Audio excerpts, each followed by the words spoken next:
I'm gonna chill here and wait for a couple people to come in and join.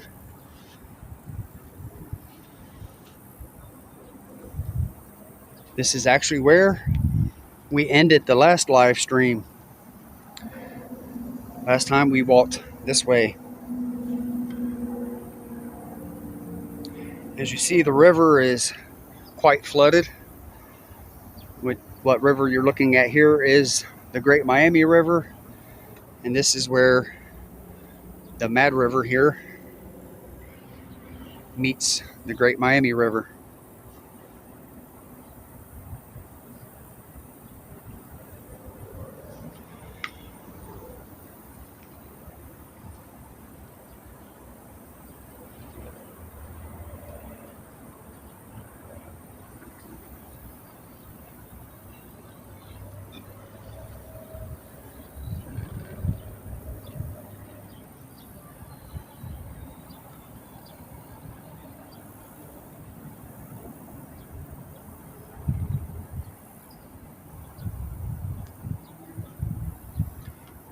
As we get over here, you're going to see parts of the bike trail is pretty flooded.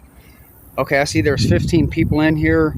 This is the Mad River, and this is where it runs into the Great Miami River. And as you can see, it's a little bit up higher than normal.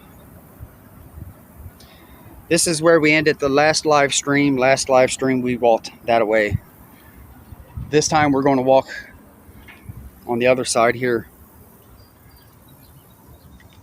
And for those of you who are new to the channel, this right here where it says 1913 and this line that you see, that is the flood line from the 1913 flood.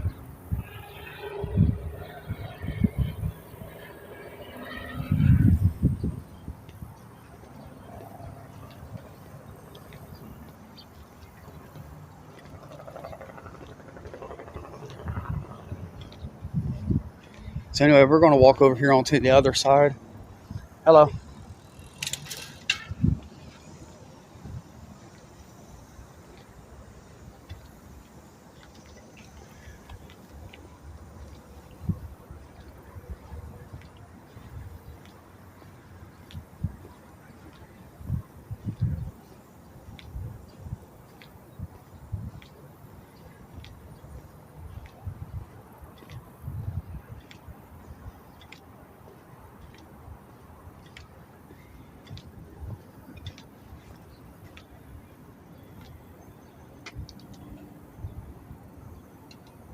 Hey, Carl.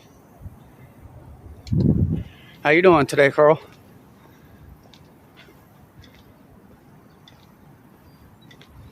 It has been doing nothing but raining since the last live stream. So I figured we'd come back here and walk the other way.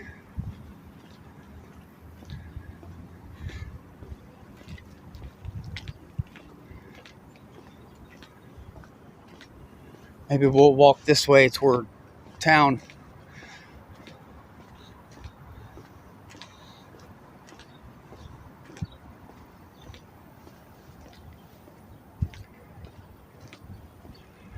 If you're new to the channel, welcome. Thanks for joining the live stream. If you like what you see, please do me a solid and smash the thumbs up, please.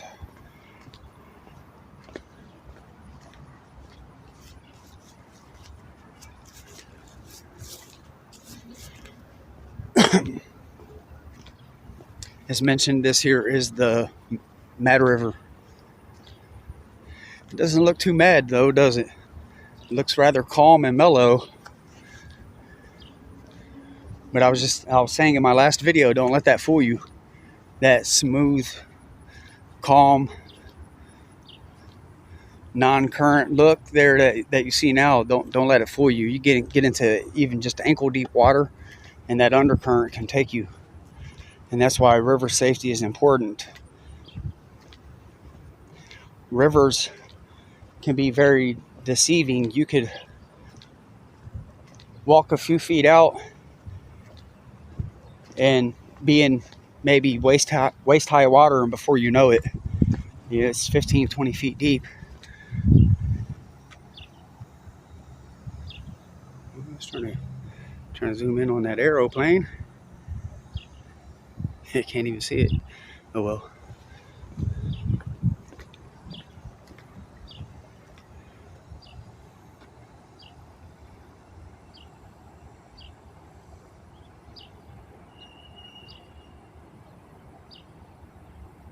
How many country? What do you mean? This is the United States, Dayton, Ohio, to be exact. So, the hot weather hasn't let up in England, huh? How you doing? It's muggy out here, isn't it? Oh, yeah.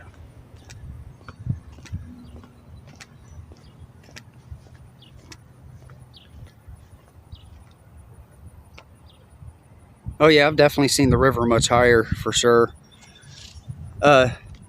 It rained almost all day yesterday, and it was a pretty steady rain. However, it wasn't the heaviest rain in the world. Like, I've seen where this section of the trail right here has been flooded.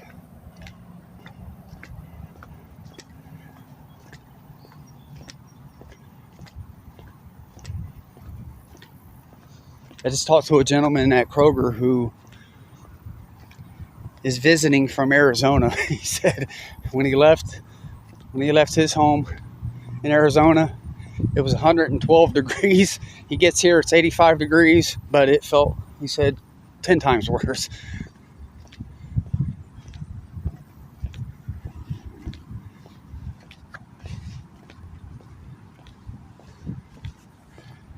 Now, as you see, this little grass section is pretty grown up. Used to, in years past, they would actually cut that down. And that's kind of a bad thing for, you know, a natural habitat like insects and such.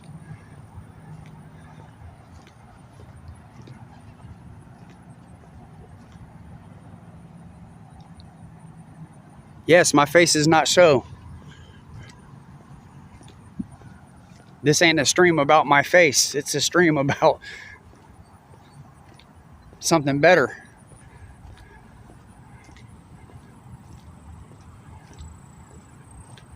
Like this little butterfly. Well, actually, it's not a butterfly. Those are moths, but we've always called them little butterflies. Ooh, lots of bumblebees.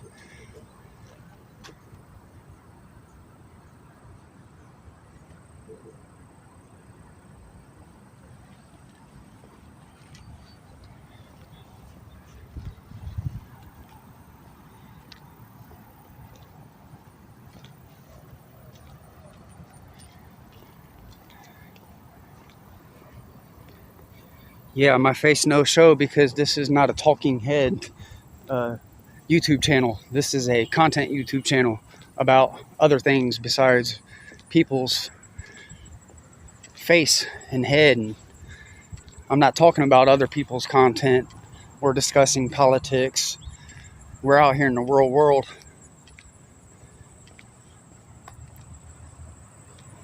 See, there's two flood lines here. The 100-year flood in 1959, and that's the flood line. Then up here you have the 1913 flood line. Huge difference there.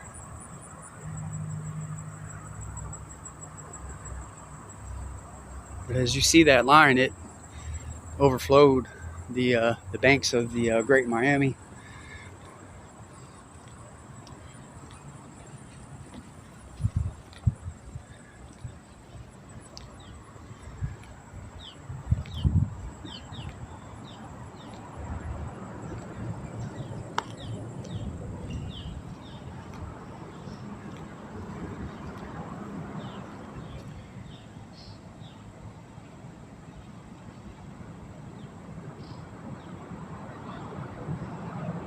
This is the United States.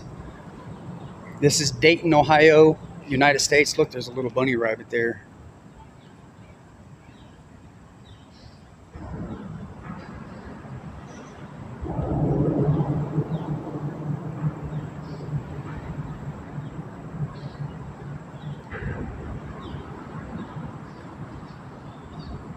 Little bunny rabbit.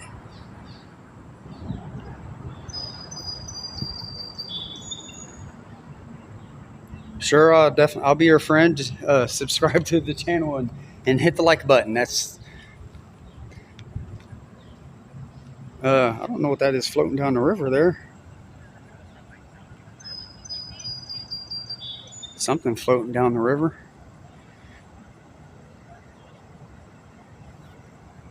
There's a little bunny rabbit. He don't even care.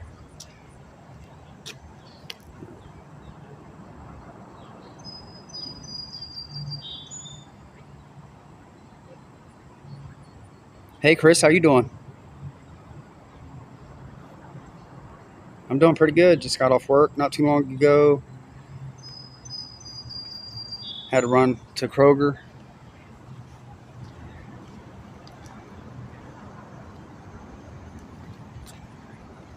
Anyway, this is Riverscape Metropark here in downtown Dayton, Ohio, and as you can see, it is pretty flooded.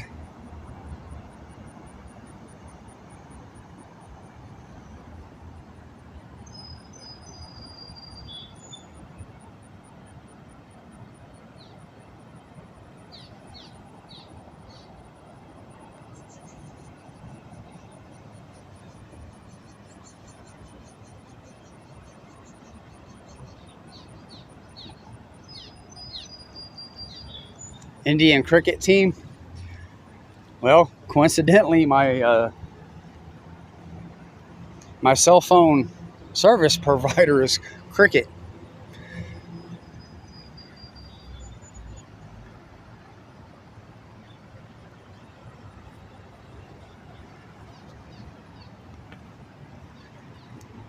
Normally this here would not be underwater.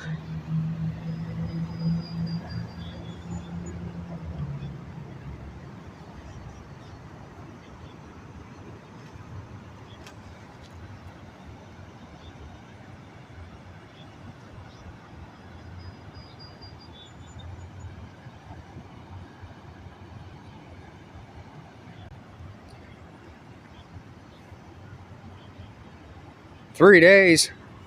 Oh man. 3 whole days. Over the weekend?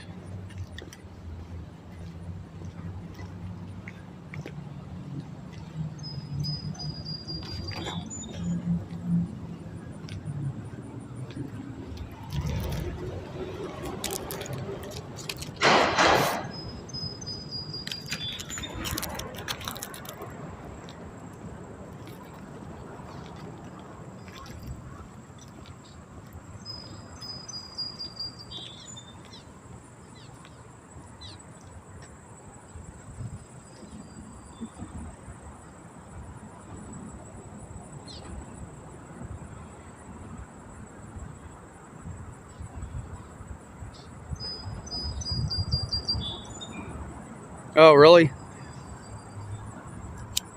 The Cincinnati Open is pretty popular around the world.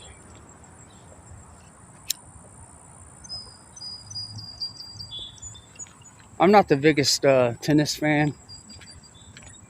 Well, don't get me wrong, I like tennis. Tennis is fun to play. I'm not the biggest fan at watching tennis, but big events like Wimbledon, I'll try to watch. Wait, aren't these honeysuckle? These little flowers here? Isn't that a honeysuckle? My bad, little bee.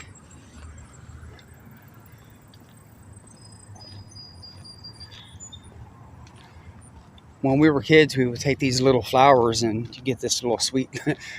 We were like bumblebees. You get sweet nectar out of them. That little bird, can't you fly, buddy? Where are you walking? You're just running around. Yeah, you can fly. See, this is a kind of spot where smaller fish get trapped. You see there's quite a few little guppy fish in there.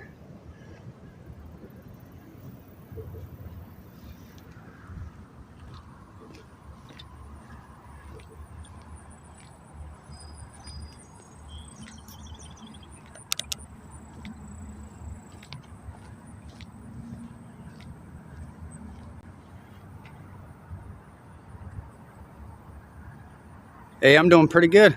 How about yourself? Oh yeah, I bet. It's always good. It's always good to get out of the city for a while. Ooh, there's a butterfly. An actual butterfly. A monarch butterfly. Somewhere in there. I don't know if you guys can see that or not.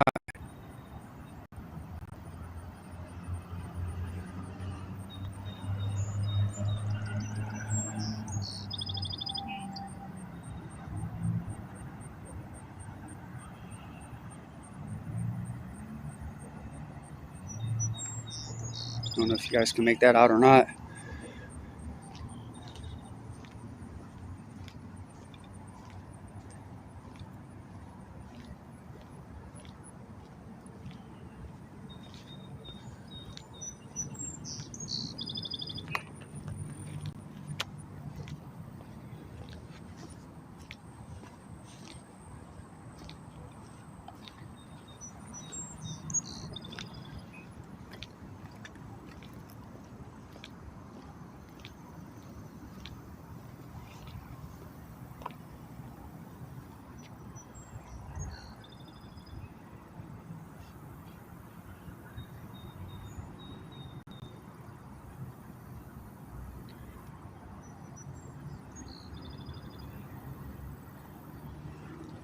Yeah, Cincinnati is pretty cool. Cincinnati actually has one of the largest collections of old world Italianate architecture in the United States.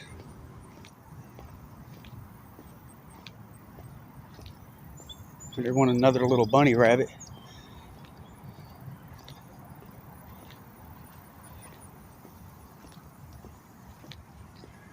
Honestly, I don't know why they don't just keep this entire section, the whole thing, as you see along the river here. Let it just be natural. It's why we don't see grasshoppers. They cut the grass and that kills the grasshoppers and little insects.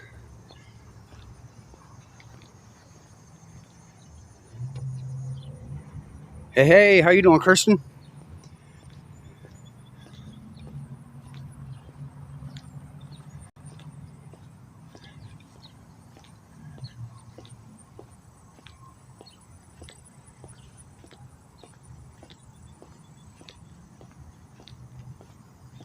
See all these geese, they're hanging out here in the shallow where the river overflowed the bank because fish get caught up in the shallow and it's free game.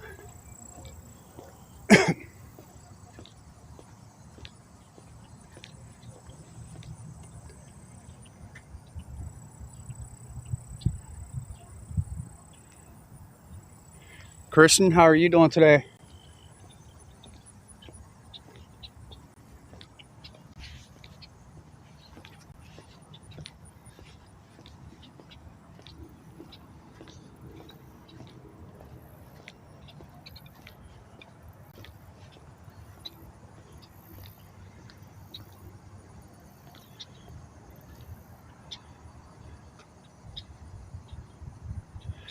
Oh yeah, I figured I would come out and just check out the river, see how flooded it is.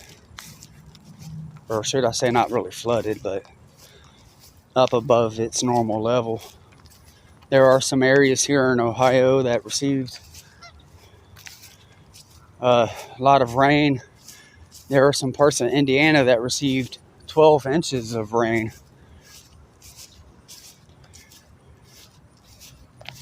which is crazy. Even in Florida, you don't receive 10 inches of rain in a day. The most I can remember when I lived in Florida is I think we received like 5 or 6 inches of rain in a day. And for the entire week, that week, we received like 12 inches. Half the town was flooded.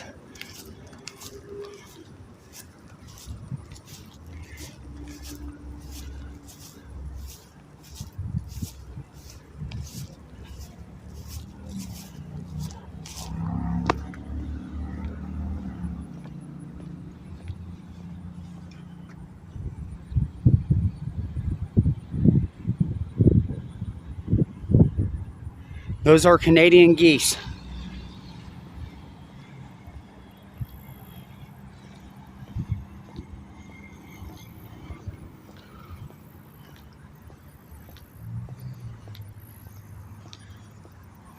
It has not cooled down here.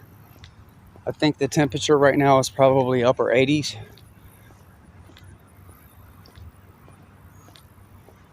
This is the Webster Street Bridge.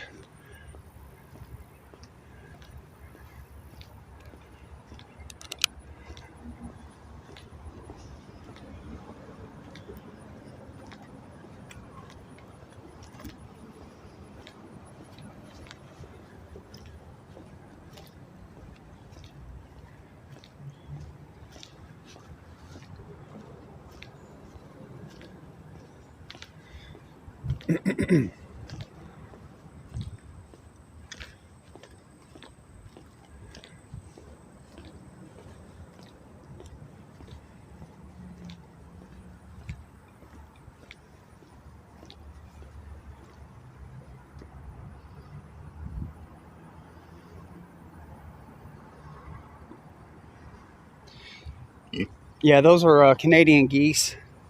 I don't really know why they call them Canadian geese, because they stay here sometimes year round. They don't really necessarily always migrate in from Canada. So those are Ohio geese. Canadian expats.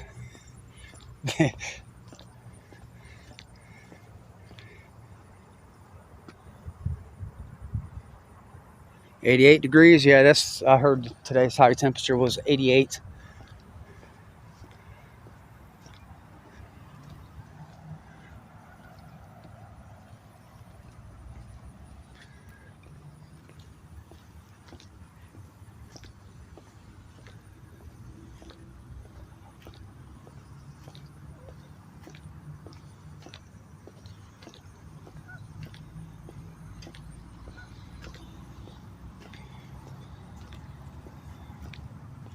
It's not even the temperature. The temperature ain't really too hard to deal with. It's that darn humidity. I'd say the humidity right now is probably 80-90%. All these little dragonflies are having a blast.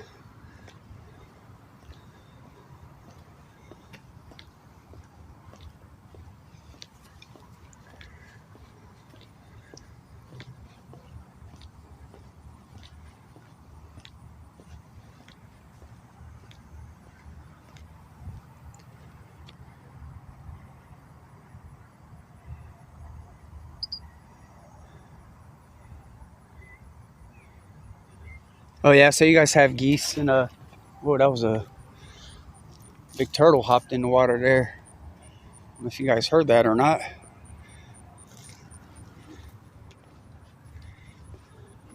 Oh, we're gonna go ahead and walk up here.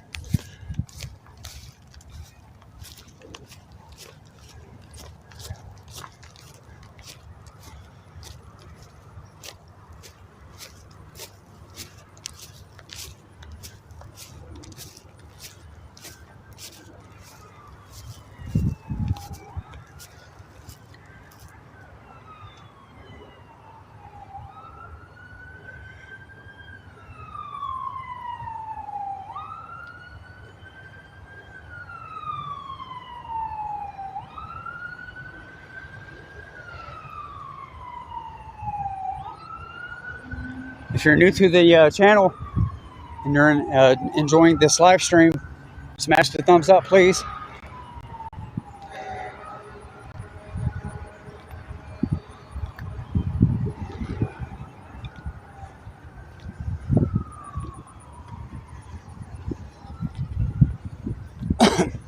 Oh, it feels better walking this direction. I got that wind blowing at me.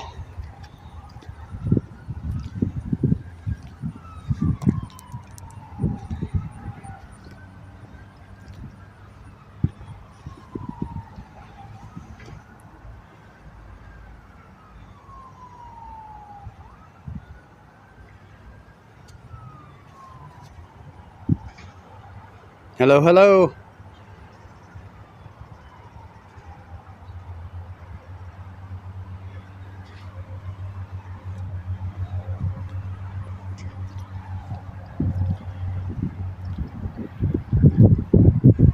We have plenty of turtle in Ohio. We have big old snapping turtles.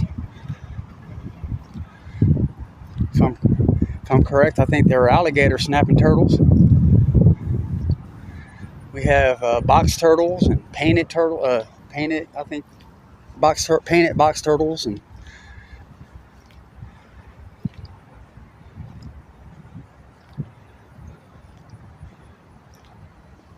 we are in Dayton, Ohio, USA.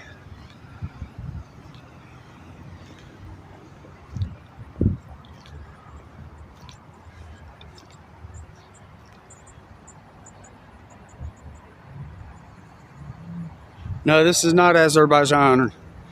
This is Dayton, Ohio. But hey, this can be anywhere you want it to be, as long as you smash that thumbs up.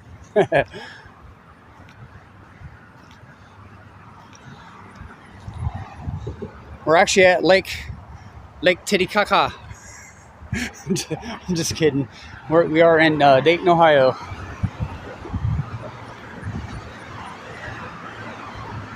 We're gonna go do a little urban walking.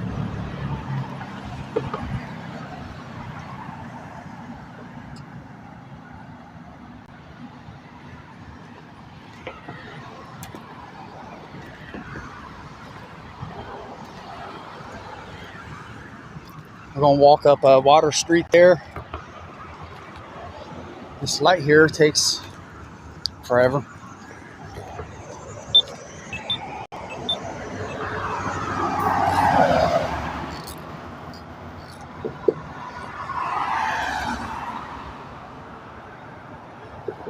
There's a Berlin, Texas. If you guys aren't familiar with the Bowian family, that's one of my subscribers who you see commenting. He also has a YouTube channel, so jump over there and support his channel too. His channel is more of a family channel. But anyway, right now we are in Dayton, Ohio. Chris was just in Dayton, Kentucky. I think what I read was there are actually like 52 different Daytons in this country. There's 52 different Daytons in this country.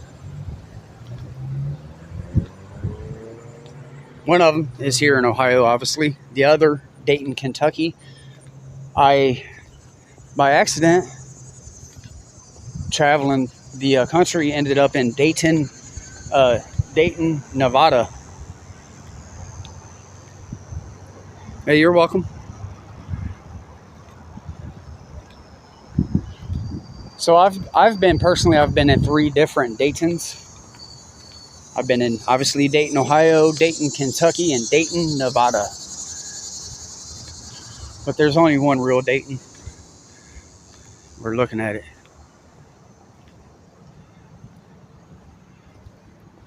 Yeah, like I said, I think I read that there's like 52 different Daytons.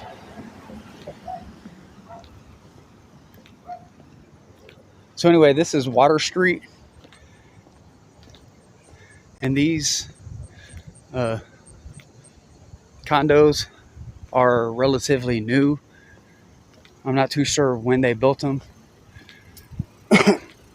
Well, actually, I think they're about a decade old now.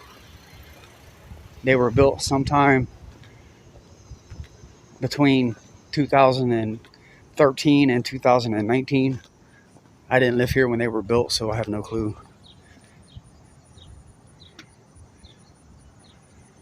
I mean, there's multiple Daytons, but there's only one cool Dayton, you know?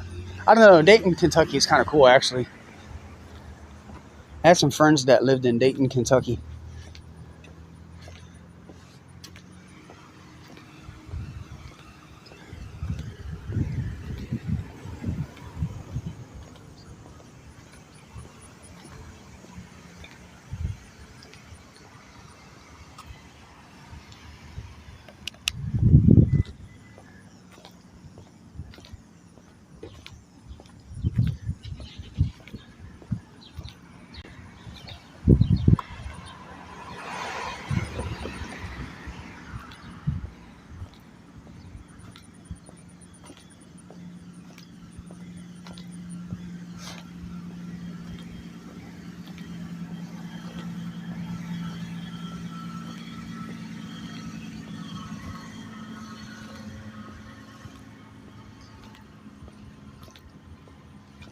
Obviously, that's visitor parking. I'm sure the people who rent here have parking for themselves. I do believe Dayton, Ohio is one of the first U.S. cities to implement parking meters. I could be wrong. I do know that I don't know the year offhand, but I do know that back in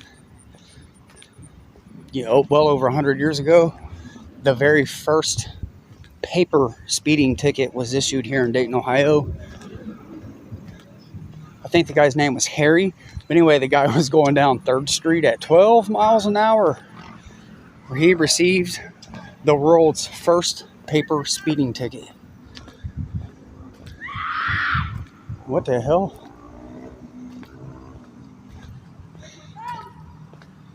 Couples drama.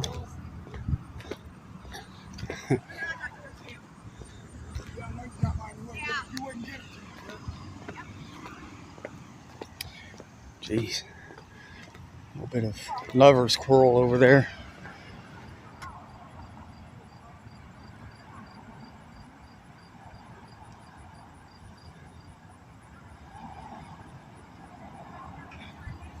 Wait, did you guys go to the Newport Aquarium? Because that's a pretty awesome place to visit. Obviously in Newport, Kentucky. A lot of people don't know, but Newport, Kentucky, especially during Prohibition, Newport, Kentucky was Sin City before Las Vegas was even Las Vegas. Before Las Vegas was Sin City, there was Newport, Kentucky. And that's where people went to gamble and whatnot.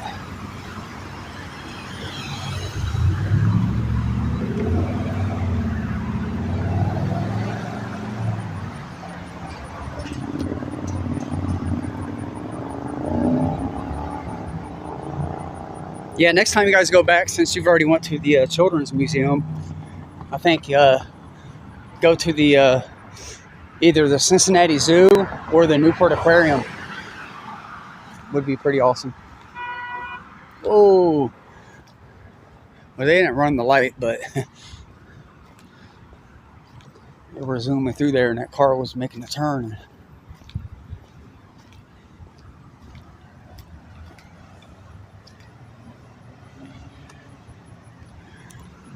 One of these days, we'll do a live stream like we did before, where we walk around downtown. I just wanted to kind of get out and get a glimpse of what the river looks like.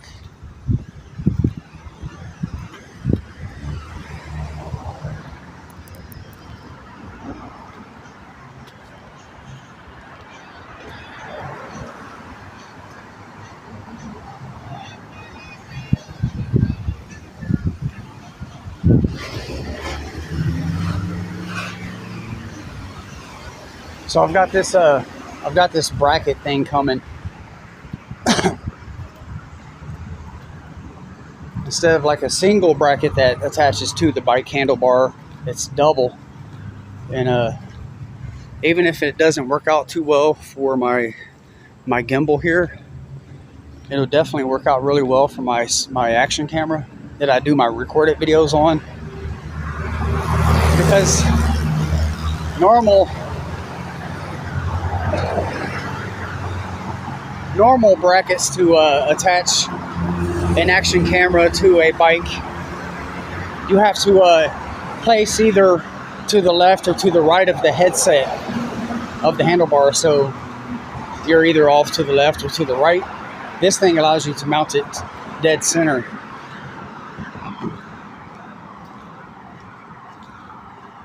But if it works with the gimbal, I'm going to make this gimbal in my hand my dedicated bike gimbal, and I'm just going to go ahead and buy another gimbal just like this, because at 30 bucks, you can't go wrong. I paid 30 bucks for this gimbal.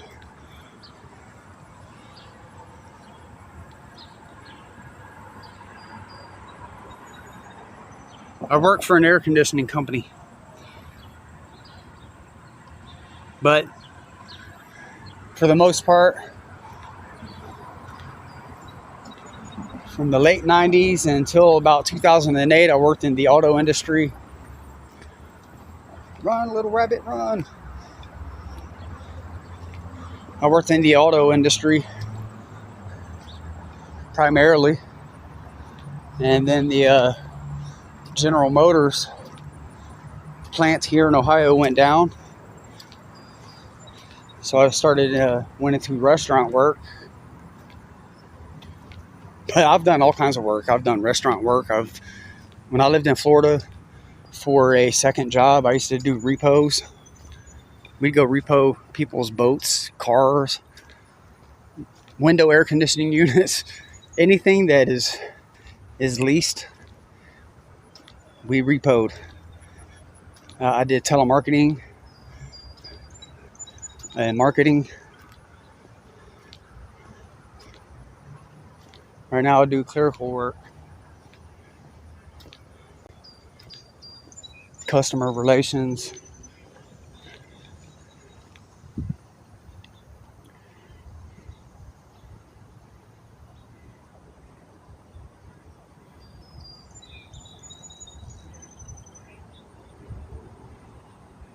Can't blame her. I mean, what kid would want to leave a museum dedicated to children? You know what I mean?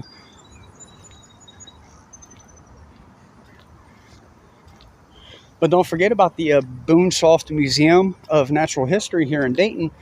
They do have some interactive types of things that are good for children. So I'd like to go there for the YouTube channel, but as I mentioned before, there's so many more professional YouTubers who have covered museums, and I want my content to be more dedicated toward boots on the ground type of content. Highlight the bike trails. In the winter, yeah, I might post a few videos about baseball caps. Which, speaking of today, we're sporting the Florida Marlins.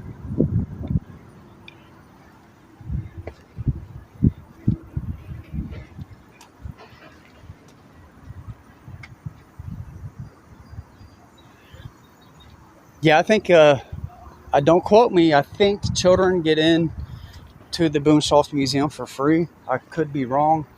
Just don't quote me on that. I'm not too positive. But I did recently look up admission fees. Caroline Park is, I know, $14 for adults. I don't know. I'm sure it's obviously a reduced price for children.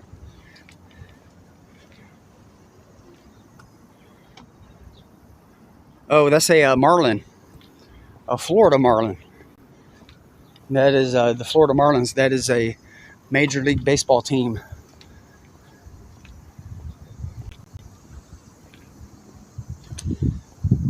Actually, they're not the Florida Marlins anymore. It's the Miami Marlins.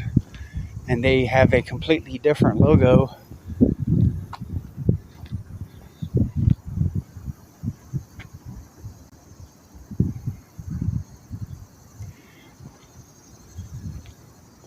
Tell you what, all that talking about fish makes me want a big old tuna fish.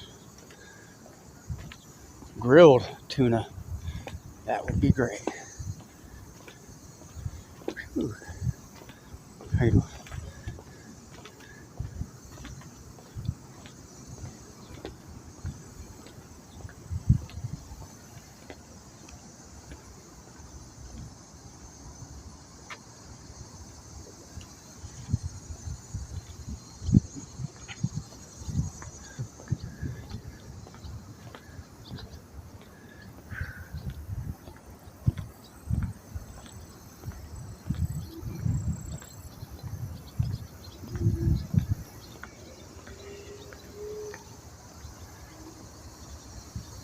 went ahead and did this live stream in vertical mode. In vertical because vertical live streams in YouTube reach the shorts feed. And in fact, I definitely have had more viewers. At one point I had 24 people in here.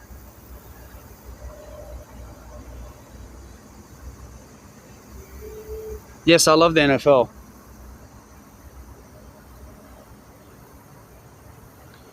Big boys. Fresh as big boys. Did you have you a big old double patty burger?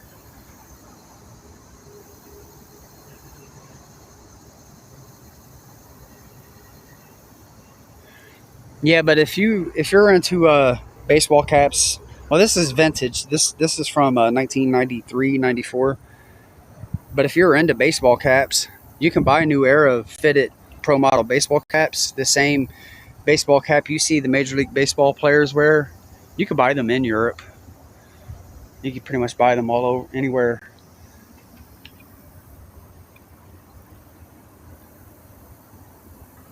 But yeah, my favorite NFL team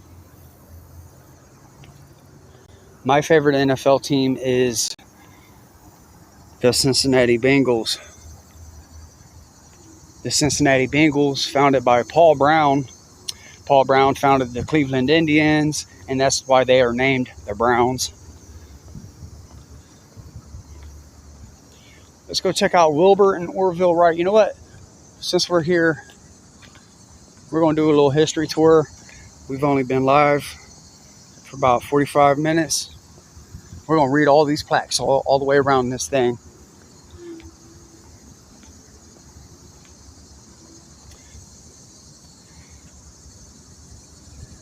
It says Huffman Prairie. It says after their first successful flight at Kitty Hawk in 1903, the Wright brothers could no longer afford extended stays so far from home. They needed an isolated field close by Huffman Prairie. Close by Huffman Prairie was a 100-acre pasture 7 miles east of Dayton. A quick trip on the interurban railway. The soggy ground was riddled with grassy hummocks, whatever that is. The wind was stifled by the surrounding trees, and the space was tight, but it would do. Torrance Huffman gave the brothers permission to use the field as long as they shooed away his cattle before taking off. The brothers began flying at Huffman Prairie in the spring of 1904. Most flights were short, however, and the plane undulated out of control. Though they flew 105 flights that year, they logged less than 50 minutes in the air. The 1905 flyer season began much like 1904 with the erratic flying and crash landings. After Orville survived a particularly frightening crash in mid-July, the brothers made changes. They incorporated all they had learned and some educated guesses into a new plane. The improvement showed immediately. Debuting in late August, the Wright Flyer 3 consistently flew multiple circles over the prairie. Accidents were rare. Often the brothers landed only when the plane ran out of gas. By the end of the year, their airplane was sound and reliable, a practical flying machine. In 2 short seasons, the Wright brothers had taken powered flight from erratic puddle jumping to sustained, graceful soaring over Huffman Prairie. Now, there's some other gentlemen, they say, invented flight. Well, that dude invented a flying contraption that was uncontrollable. These dudes, they invented flight as we know it. Controlled flight. Wilbur and Orville Wright. We're not going to read that. We're going to read all these little plaques around here.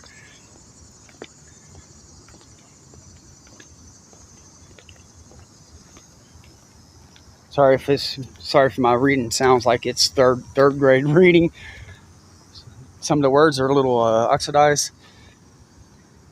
Sir George Cayley, if I'm pronouncing that correctly, says, after the Monty Golfer, whatever that is, brothers, mankind was ready to move beyond floating to flying. Sir George, in the first real study of aeronautics, identified lift, drag, and thrust as three forces affecting flight. His analysis of lift and drag allowed him to develop the basic shape of the modern airplane: a fuselage, fixed wings, and a tail. The difficulty he encountered was in thrust. Steam engines were far too heavy to be crafted aloft or carried aloft. Knowing this, Cayley turned his efforts to gliders. In 1804, he launched a small glider, the first man-made aircraft to fly. In 1853, he built a full-sized glider and ordered his coachman aboard a galloping horse toward the glider and frightened coachman down.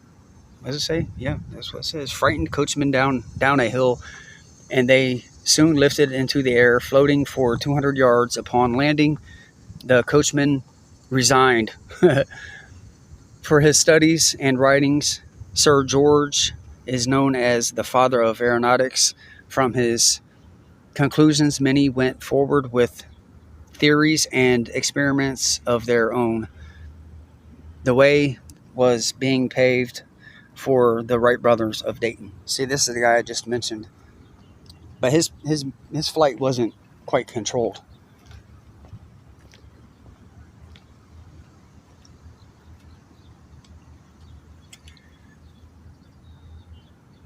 And here's the Montgolfier brothers. It says Joseph and that's one weird name. Etienne? Okay. Anyway, the brothers living in France in the 1700s took the next steps toward reaching, actually we're reading these, it seems like backwards. I think we should have started that one and ended at the Wright brothers, but that's okay.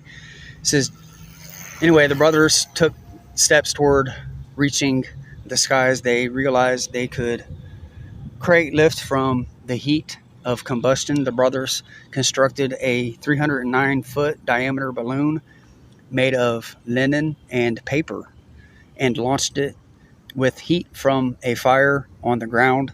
The balloon rose over 6,000 feet. King Louis and Marie Antoinette were on hand for the second experiment to see whether the skies could sustain life. The brothers sent a duck, a sheep, and a rooster successfully skyward. The next step was inevitable. Though the king refused to attend, two men climbed aboard the balloon. They rose to 3,300 feet and floated silently above Paris for nearly a half an hour. Wow. Though it would be 120 years before another pair of brothers would achieve heavier than air flight, people had finally propelled themselves into the skies. Neither they nor their dreams would ever leave. Cool.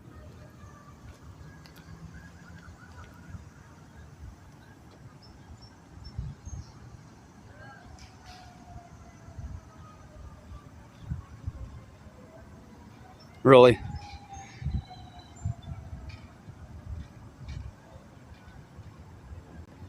Hey, welcome to the live stream. I set the live stream on DVR, so you can always go back and watch from the beginning.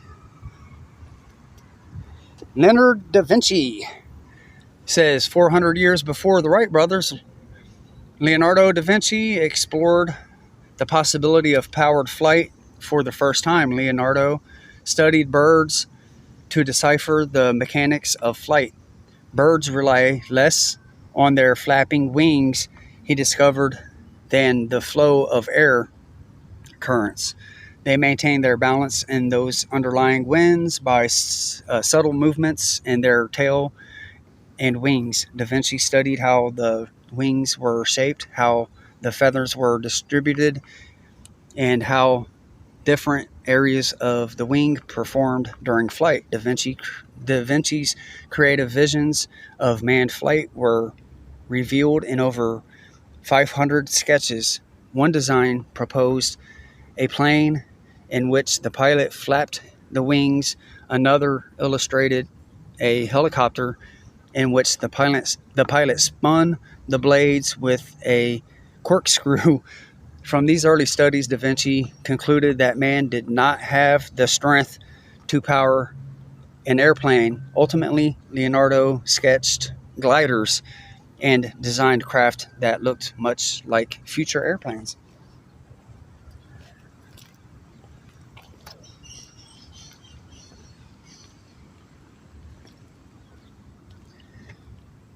Chinese kites. It says the world's first aircraft were the kites of China. The Chinese military first fashioned bird-shaped wooden kites that were flown behind enemy lines to drop propaganda, to send messages to prisoners, or even to carry scouts who observed enemy troops and movements. Kites became affordable for common Chinese after paper was invented in China around 200 BC. People discovered wonderful tricks with the kites. Some attached bamboo reeds that rang in the breeze during flight. Others hung colored lanterns along the kite's string, making a colorful night display. Fishermen still use kites today to lay bait in the in the sea. In the early centuries of kite flying, Chinese delivered a kite released into the sky would carry a bad luck away with it. Okay. Flight remained mythical and glorious.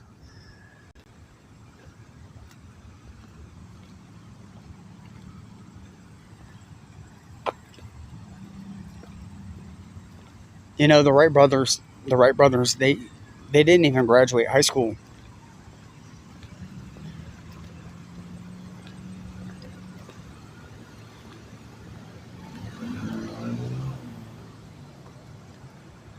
I'm probably going to pronounce this wrong. Is it Isaurus or Icarus? Anyway, mankind began dreaming of flight long ago in ancient Greece. Greek mythology reveals this dream in the tale of the young Icarus king Minos, inspired, and his father Daedalus. Anyway, on the Isle of Crete, the two escaped, but with Minos searching for them, they needed to flee. Blah blah. Anyway, I'm not reading that. My throat's too dry for all this reading. Oh well, that was fun.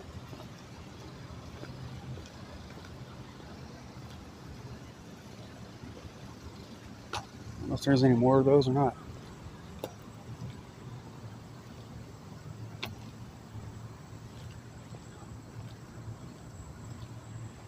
Not too sure what this is. Peace Plaza, dedicated July 16, 2003, home of the Dayton Peace Accords. Oh, the Dayton Peace Accord is they helped bring a resolution to the Bosnian War.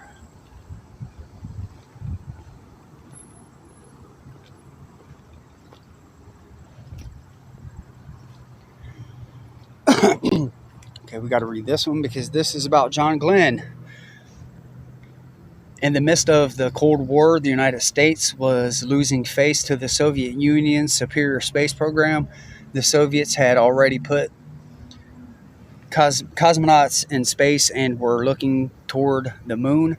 In the summer of 1961, with only one 15-minute space flight under the nation's belt, President Kennedy vowed to put a man on the moon.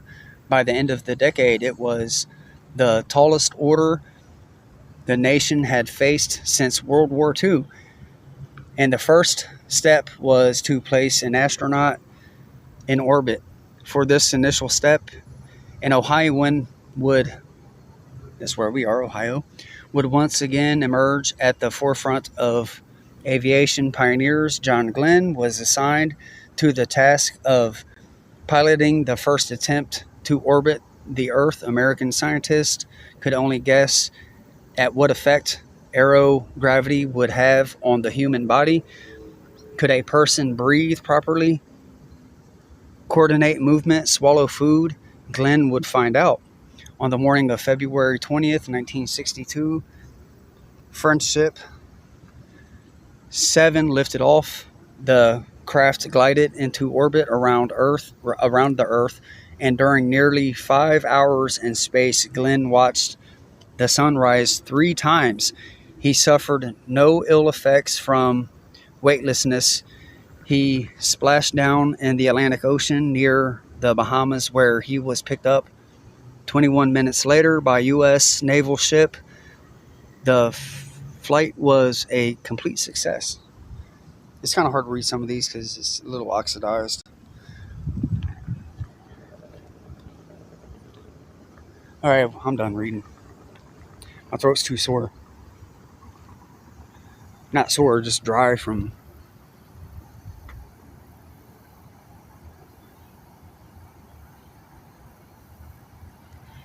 Dang, everybody left. They're like, this dude reads like a third grader. I promise my reading's a lot better than that when I'm not in a hurry and looking at some oxidized hoopla.